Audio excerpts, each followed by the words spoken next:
ચાલો એક એવી સફર પર જઈએ જે આપણને એકદમ નાનામાં નાના પરમાણુથી લઈને આ વિશાળ અનંત બ્રહ્માંડ સુધી લઈ જશે. આપણે એવા છુપાયેલા નિયમોને ઉજાગર કરીશું જે આપણી આસપાસની દરેક વસ્તુને ચલાવે છે.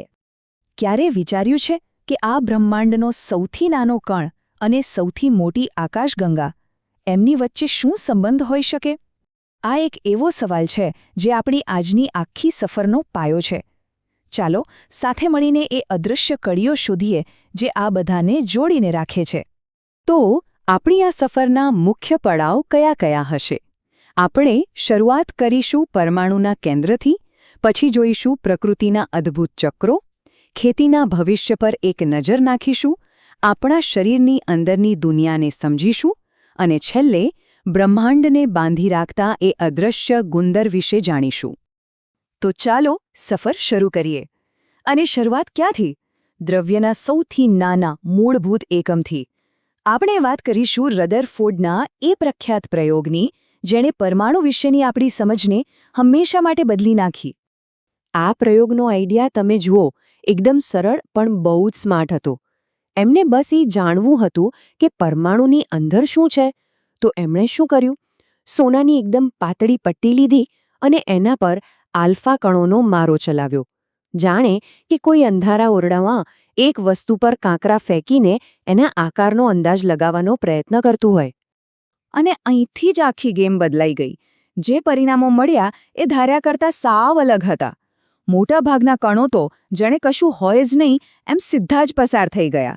થોડાક આમ તેમ ફંટાયા, પણ સૌથી નવાઈની વાત તો એ હતી કે અમુક કણો તો અથડાઈને સીધા પાછા આવ્યા. હવે આ આંકડો જુઓ. 12,000 કણોમાંથી ફક્ત એક જ કણ પાછો આવ્યો. આટલી નાની સંખ્યા, પણ એમાં જ મોટું રહસ્ય છુપાયેલું હતું. રધરફોર્ડે પોતે કહ્યું હતું કે આ તો એવું છે જાણે તમે એક ટીશ્યુ પેપર પર તોપનો ગોળો મારો અને એ પાછો આવીને તમને જ વાગે. કેટલું અવિશ્વસનીય નહીં? તો આ બધા અવલોકનોનો અર્થ શું નીકળ્યો? પહેલું અને સૌથી મોટું તારણ એ હતું કે પરમાણુનો મોટાભાગનો હિસ્સો તો ખાલીખમ છે. અને બીજું, એના કેન્દ્રમાં કશુંક નાનું, ખૂબ જ ભારે અને પોઝિટિવ ચાર્જવાળું છે જેની સાથે અથડાઈને એક કણ પાછો ફર્યો. અને બસ આ રીતે આપણને મળ્યું પરમાણુનું કેન્દ્ર એટલે કે ન્યુક્લિયસ. સારું, તો હવે પરમાણુની નાનકડી દુનિયામાંથી બહાર આવીને આપણે જરા મોટા પાયે વિચારીએ. ચાલો પ્રકૃતિના વિશાળ તંત્રને જોઈએ. અહીં જીવન માટે જરૂરી તત્વો ક્યારેય ખતમ નથી થતા, કારણ કે તે સતત રિસાયકલ થતા રહે છે. અને એમાંનું જ એક સૌથી મહત્વનું ચક્ર છે નાઇટ્રોજન ચક્ર. જુઓ, આપણા શરીરમાં જે પ્રોટીન અને ડીએનએ છે એનો મુખ્ય ઘટક નાઇટ્રોજન છે. પણ મજાની વાત એ છે કે હવામાં આટલો બધો નાઇટ્રોજન હોવા છતાં આપણે એને સીધો વાપરી નથી શકતા. અને અહીં જ પ્રકૃતિનું જાદુ કામ કરે છે. નાઇટ્રોજન ચક્ર એ હવામાંના નાઇટ્રોજનને આપણા માટે વાપરી શકાય એવા રૂપમાં ફેરવે છે. આ આખી સિસ્ટમ 4 સ્ટેપમાં કામ કરે છે. પહેલું, વીજળીના ચમકારા અને ખાસ બેક્ટેરિયા હવાના નાઇટ્રોજનને જમીનમાં ફિક્સ કરે છે. પછી બીજા બેક્ટેરિયા એને વનસ્પતિના ખોરાક એટલે કે નાઇટ્રેટમાં ફેરવે છે. જ્યારે કોઈ જીવ મૃત્યુ પામે ત્યારે એમાંથી નાઇટ્રોજન પાછું જમીનમાં ભળી જાય. અને છેલ્લે કેટલાક બીજા બેક્ટેરિયા એને પાછો ગેસ બનાવીને હવામાં મોકલી દે છે. એક પરફેક્ટ સર્કલ. પણ ત્યારે શું થાય જ્યારે આપણે મનુષ્યો આ પરફેક્ટ ચક્રમાં જંતુનાશકો જેવા ઝેરી પદાર્થો ભેળવીએ?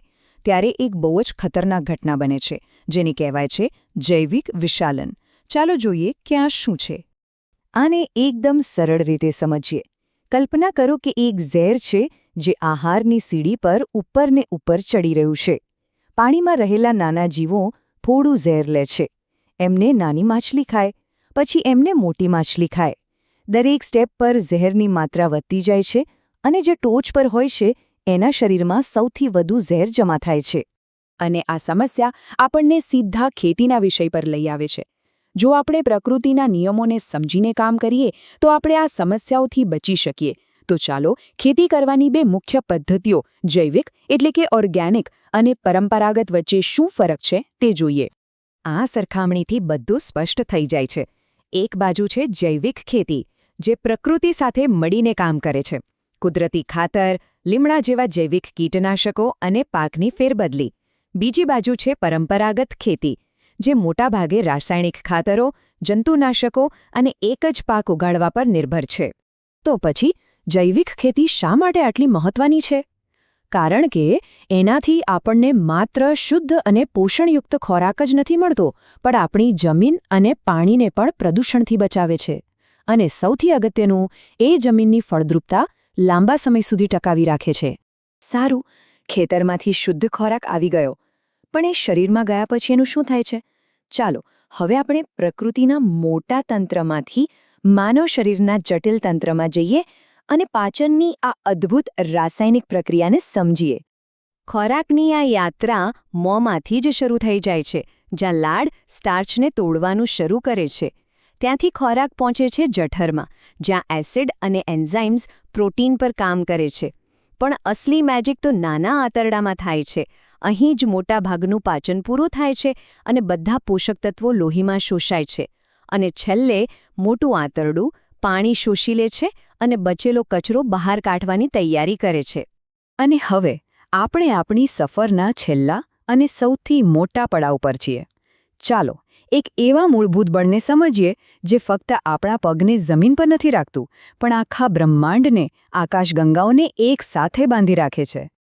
ગુરુત્વાકર્ષણના મોટા નિયમ પર જઈએ એ પહેલાં એક નાનો પણ મહત્વનો કોન્સેપ્ટ સમજી લઈએ: મુક્ત પતન.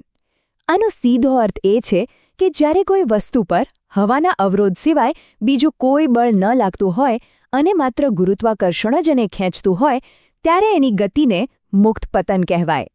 અને આ રહ્યો એ મહાન નિયમ, ન્યૂટનનો સાર્વત્રિક ગુરુત્વાકર્ષણનો નિયમ. એ શું કહે છે? બસ એટલું જ કે આ બ્રહ્માંડની દરેક વસ્તુ બીજી દરેક વસ્તુને પોતાની તરફ ખેંચે છે, પછી ભલે એ એક નાનું સફરજન હોય કે એક મોટો ગ્રહ. અને આ ખેંચાણ કેટલું મજબૂત રહેશે એનો આધાર એ વસ્તુઓના વજન અને તેમની વચ્ચેના અંતર પર રહેલો છે. હવે આ સમીકરણ જોઈને ગભરાવાની જરૂર નથી. આ તો બસ પેલા નિયમને ગણિતની ભાષામાં લખવાની એક રીત છે. વિજ્ઞાનની સુંદરતા એ છે કે આ એક જ સરળ નિયમ સમજાવી શકે છે કે સફરજન ઝાડ પરથી નીચે કેમ પડે છે અને ગ્રહો સૂર્યની આસપાસ કેમ ફરે છે. તો આપણે ક્યાંથી શરૂ કર્યું હતું અને ક્યાં પહોંચ્યા? પરમાણુના નાના એવા કેન્દ્રથી લઈને બ્રહ્માંડને બાંધતા મહાન બળ સુધી. આપણે જોયું કે ભલે પરમાણુ હોય, પ્રકૃતિ હોય, આપણું શરીર હોય કે પછી ગ્રહો અને તારાઓ, આ બધું જ ભલે દેખાવમાં અલગ હોય, પણ એ બધા એક જ અદૃશ્ય નિયમોના તાંતણે બંધાયેલા છે. અને આ સફર આપણને એક અંતિમ સવાલ પર લાવીને ઊભી રાખે છે. આપણે આજે જે પણ જાણ્યું એ તો આ વિશાળ જ્ઞાનસાગરનું એક ટીપું માત્ર છે. તો વિચારો, હજી એવા બીજા કયા અદૃશ્ય નિયમો હશે જે આપણી શોધની રાહ જોઈ રહ્યા છે?